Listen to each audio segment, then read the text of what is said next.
이 도로 부분에 대해서 도시계획을 열람을 해보면 도시계획도가 이렇게 나옵니다.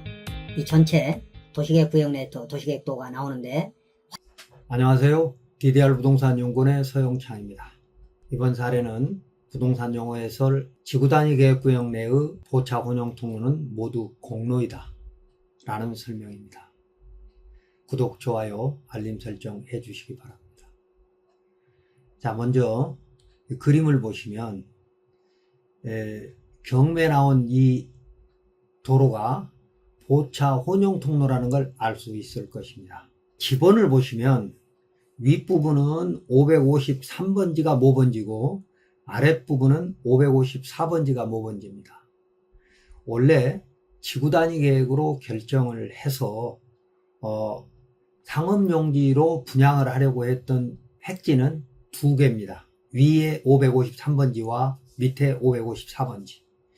그런데 사업 시행자가 이 두 필지 토지를 매입해서 28개 필지로 나누고 내부 도로 두 필지를 제외한 나머지 26개를 상업용 주택을 지어서 분양을 했습니다. 그렇기 때문에 여기는 도시군 관리계획에 의해서 결정된 곳이기 때문에 공법상 제한도 있고 또 택지를 분양한 사람의 민법상 의무도 있기 때문에 이 도로를 매입한 사람은 토지 인도 및 부당이득 반환 청구 소송을 할 수 없고 또 추후 이 도로를 이용해서 건축 허가를 받으려고 하는 사람은 전혀 문제가 없다 라는 결론부터 먼저 말씀을 드리고 하나씩 설명을 하도록 하겠습니다. 먼저 지구단위 계획의 성격과 또 그리고 보차 혼용 통로가 어떤 것인지에 대해서 살펴보도록 하겠습니다.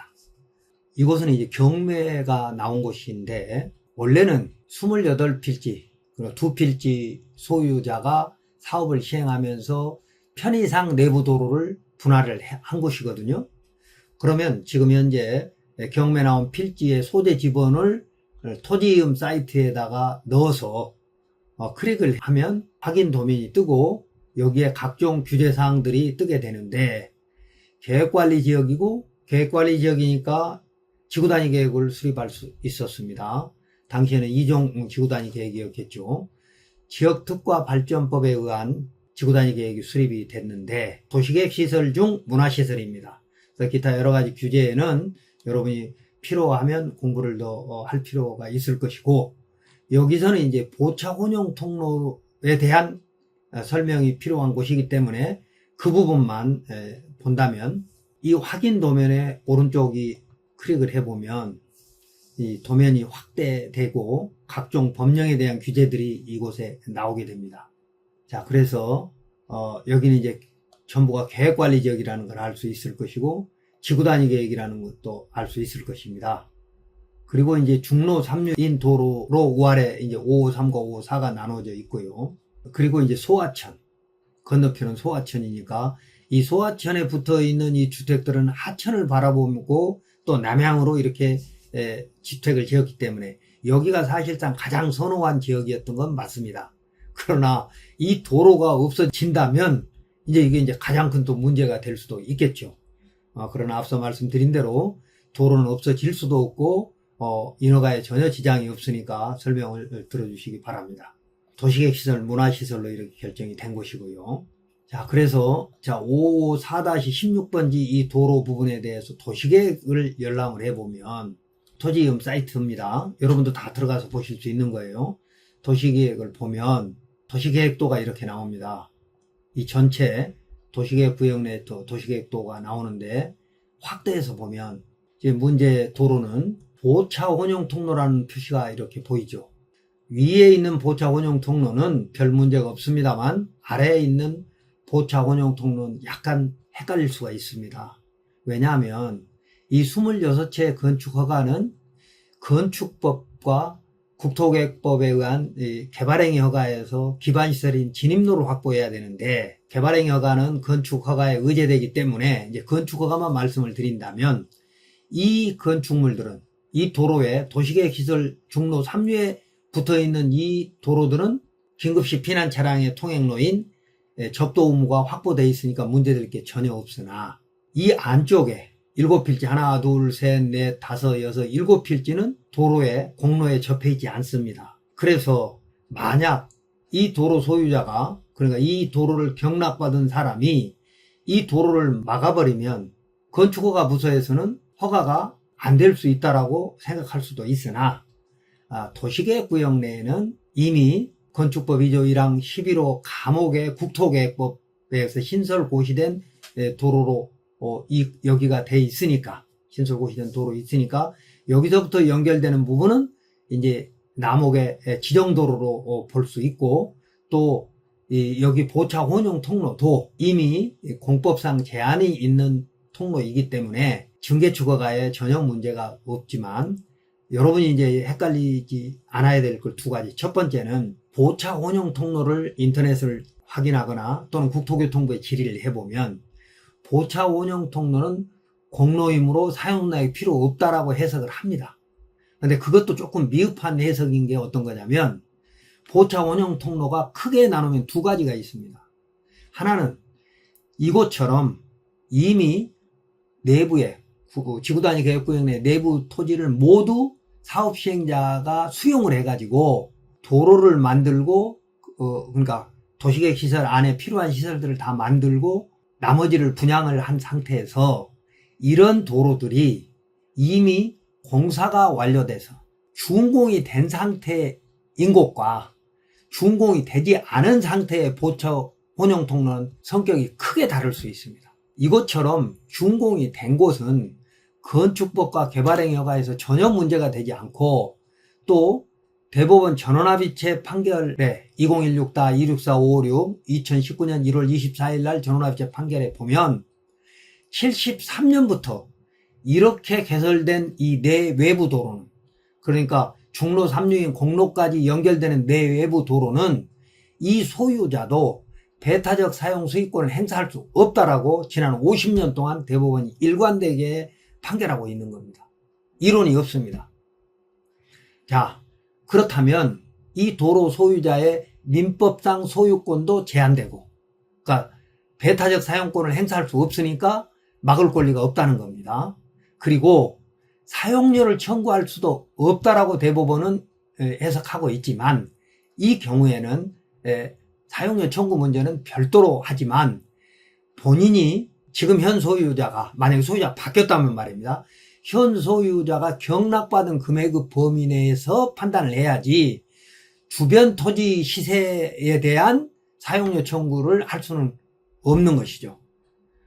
왜냐하면 대법원 전원합의체 판결은 이 안에 토지를, 대지를 갖고 있는 사람이 그 진입로를 갖고 있을 때는 부당이득 반환 청구를 할 수 없다. 청구 대상은 이곳 주민과 허가청이죠.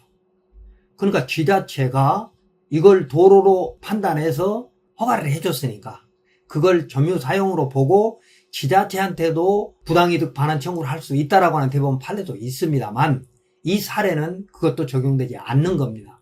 설사 그 비용이 적용된다 하더라도 본인이 취득한 범위 내에서, 그러니까 이게 주변 시세의 3분의 1, 5분의 1로 취득이 될 것은 뻔하거든요.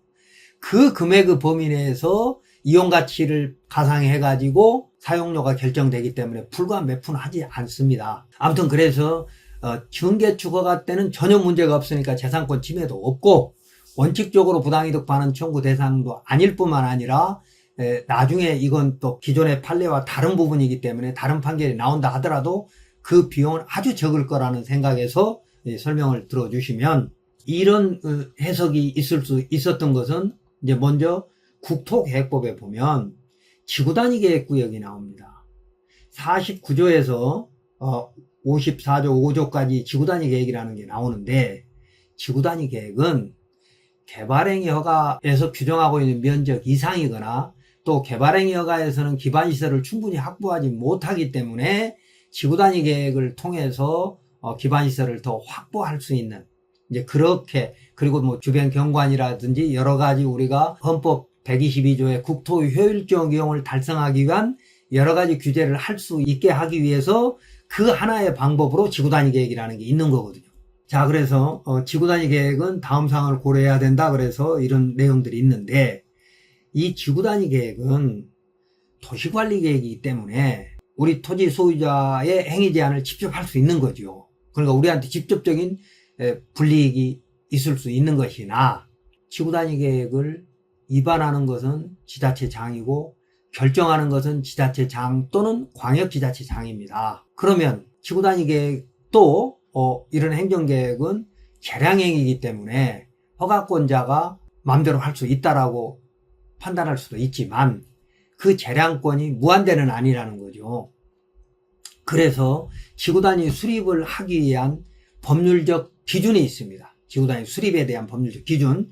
그걸 이제 지구단위계획 수립 지침인데, 자, 우리가 법제처 국가법령정보센터에 들어가서 국토계획법을 확인하고 49조의 지구단위계획 수립 밑에 보면 위임행정규칙이라고 되어 있습니다. 원래 이 국토부 훈령인 위임행정규칙은 우리 국민의 토지의 행위 제한을 직접 하지 못하는 게 원칙입니다. 그래서 지구단위계획 수립 지침에서 지구단위계획의 성격을 보면 지구단위 성격 두 가지만 보도록 하겠습니다. 이 지침도 굉장히 양이 많으니까 여러분이 필요하시면 그때 또 공부를 하시고 기타 설명은 다른 사례에서 제가 설명하도록 하겠습니다. 지구단위계획 성격 그래서 1-2-2 그래서 지구단위계획 구역 및 지구단위계획은 도시군 관리 계획으로 결정한다.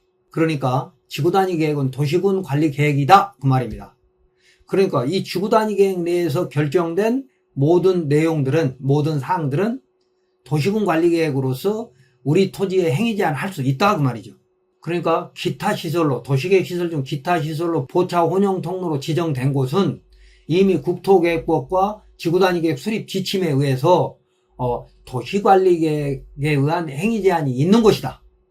그러니까 사유지라도 공법상 행위 제한이 엄격한 곳이다 라고 해석을 해야 된다 이겁니다. 그 다음에 1-2-4에 보면 지구단위계획은 난개발 방지를 위해서 개발 수요를 집단화하고 기반시설을 충분히 설치함으로써 개발이 예상되는 지역을 체계적으로 개발 관리하기 위한 계획이다. 이렇게 설명되어 있습니다. 규정되어 있습니다. 이걸 또 한마디로 말하면 기반시설은 우리가 말하는 도로를 말합니다. 도로, 상하수도 등을 말하는데 이걸 충분히 확보, 설치해야만 지구단위계획으로서 의미가 있다.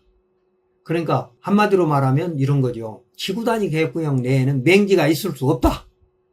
토지는 정형화돼야 되고 가급적 사각형이어야 되고 그리고 맹지 상태로는 있을 수 없다.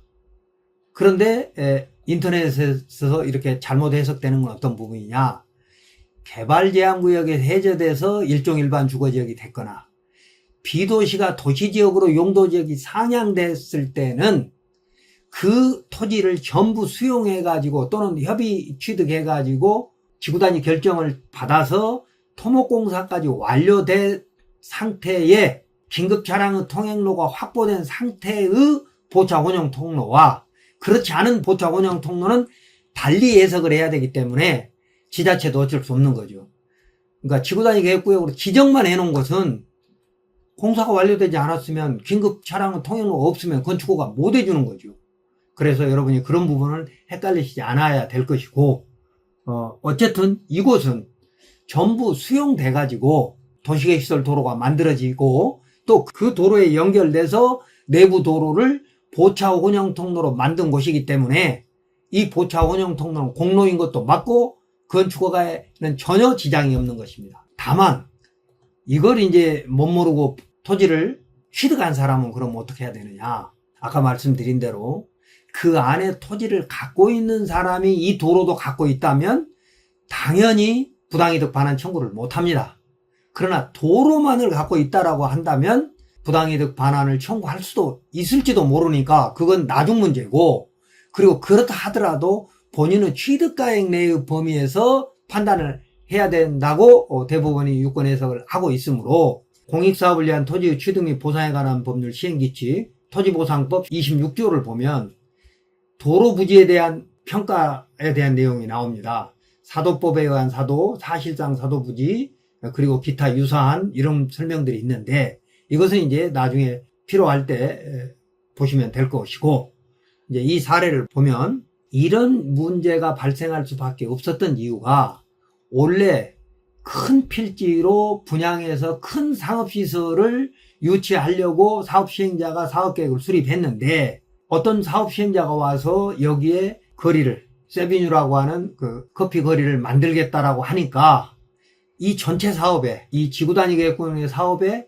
어긋나지 않고 또 토지를 매각해야 되는 그런 상황에서 사업시행자한테 토지를 매각을 했는데 사업시행자가 이걸 분양을 하면서 만들어 놓은 내부 도로이므로 이 도로는 전 소유자든 현 소유자든 민법상 토지 인도 및 부당이득 반환 청구할 수 없다라고 해석을 해야 되고 또 공법상으로도 이미 도시관리계획에 의해서 보차 원형 통로로 결정된 곳이기 때문에 허가권자는 추후 증개축 허가에서 건축법 도로가 없다는 이유로 불허 또는 반려할 수 없는 사안인 것만은 틀림없습니다. 더 구체적인 법조문이나 판례 등이 궁금하신 부분은 멤버십에서 확인하시기 바랍니다.